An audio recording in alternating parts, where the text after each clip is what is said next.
Anda kembali bersama kami di Breaking News kasus Sambo. Pemirsa, saksi ahli psikologi klinis dewasa Lisa Marieli Japri menjabarkan hasil dari asesmen yang ia lakukan terhadap terdakwa Richard Eliezer. Menurutnya terdakwa terdorong pada sifat obedience distraktif atau kepatuhan yang bersifat negatif saat melakukan perintah Verdi Sambo menembak mati korban Yosua Huta Barat.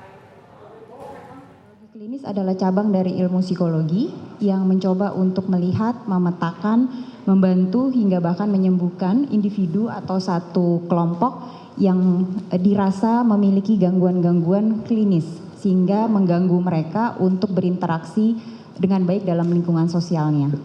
Apakah kondisi-kondisi tertentu yang bisa membuat seseorang jadi membuat keputusan atau melakukan suatu hal yang tidak baik namun sebenarnya tidak ia inginkan?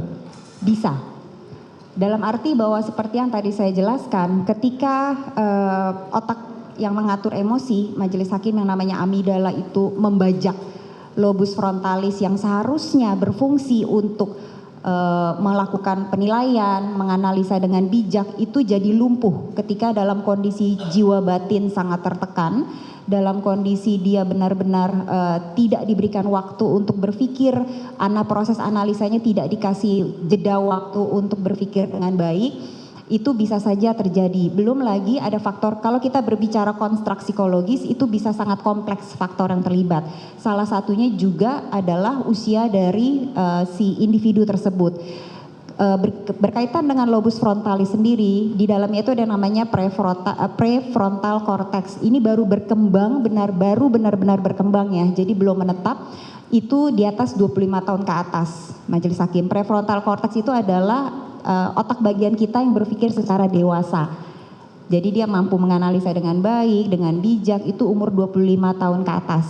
Nah, kalau tadi dikatakan usia 25 tahun baru bisa mulai muncul, betul, tapi bukan berarti sebelumnya belum ada proses. Cuman memang amigdala bagian emosi itu lagi meletup-letup sekali. Jadi lebih bisa untuk membajak, apalagi seperti yang tadi saya katakan, ketika ada komponen-komponen yang lain, ada kondisi yang sangat tertekan, ada kondisi di mana ini kayaknya terasa hidup dan mati, sehingga ada mekanisme defensif dari dalam diri individu secara psikologis itu teraktivasi, survival instinct juga akhirnya teraktivasi juga yang mengakibatkan proses analisa lobus frontal yang harusnya bijak itu menjadi tidak berfungsi dengan baik.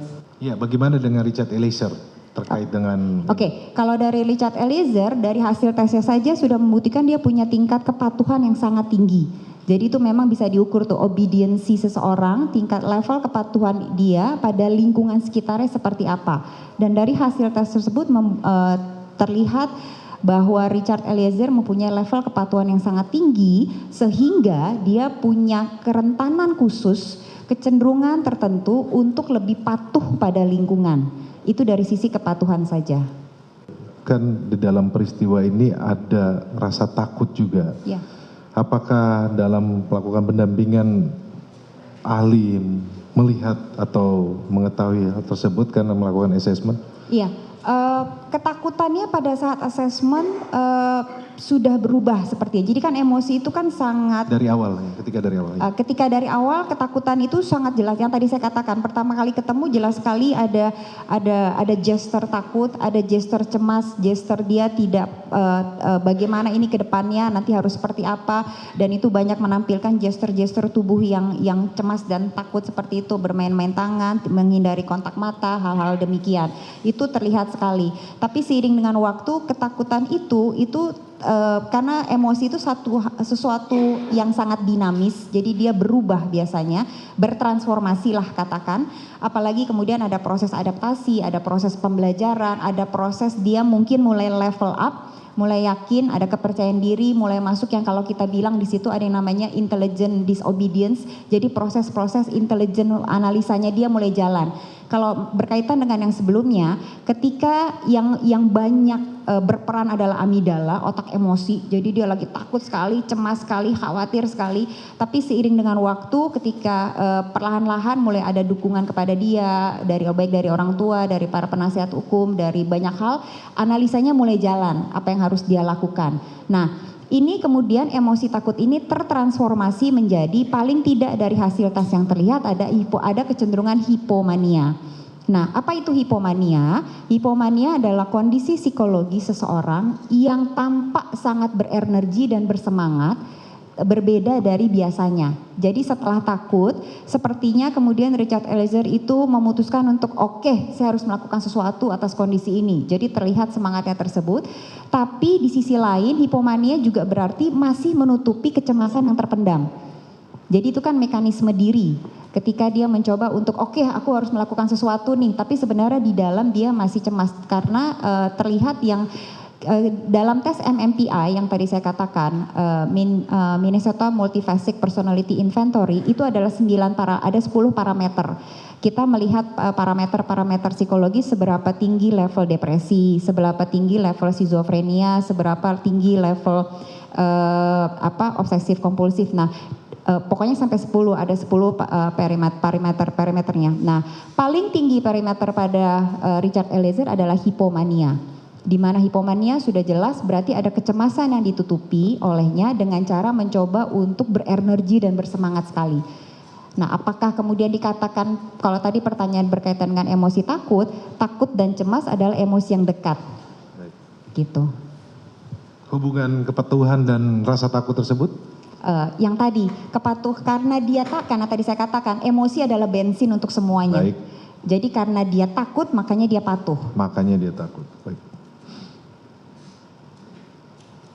Bagaimana kepatuhan dijelaskan dalam ilmu psikologi? Ya, itu tadi sudah saya katakan. Ya. Jadi kalau kepatuhan itu sendiri sebenarnya ada yang namanya constructive obedience seperti yang kita lihat paling atas. Kalau constructive itu sesuai dengan namanya, tentu adalah kepatuhan yang akan menghasilkan hal yang membawa kebaikan, tidak hanya untuk diri sendiri tapi juga untuk lingkungannya. Seperti misalnya kita patuh untuk mengikuti lampu merah, kita patuh mengikuti instruksi dari dokter yang diberikan kepada kita, itu adalah constructive obedience. Kalau destructive obedience itu seperti yang dilakukan Richard Eliezer pada awal Juli tersebut, bahwa ada kepatuhan yang dia lakukan tapi tidak membawa kebaikan. Jadi itu destruktif sekali. Nah, seiring dengan waktu ada juga yang namanya obedience, itu kita sebut sebagai intelligent disobedience. One's ability to do right thing when what have been told to do is wrong. Jadi momen di mana pada akhirnya individu tersebut mampu mengaktifkan fungsi analisa logis rasionalnya dengan baik untuk memutuskan bahwa ini salah, aku tidak mau patuh lagi.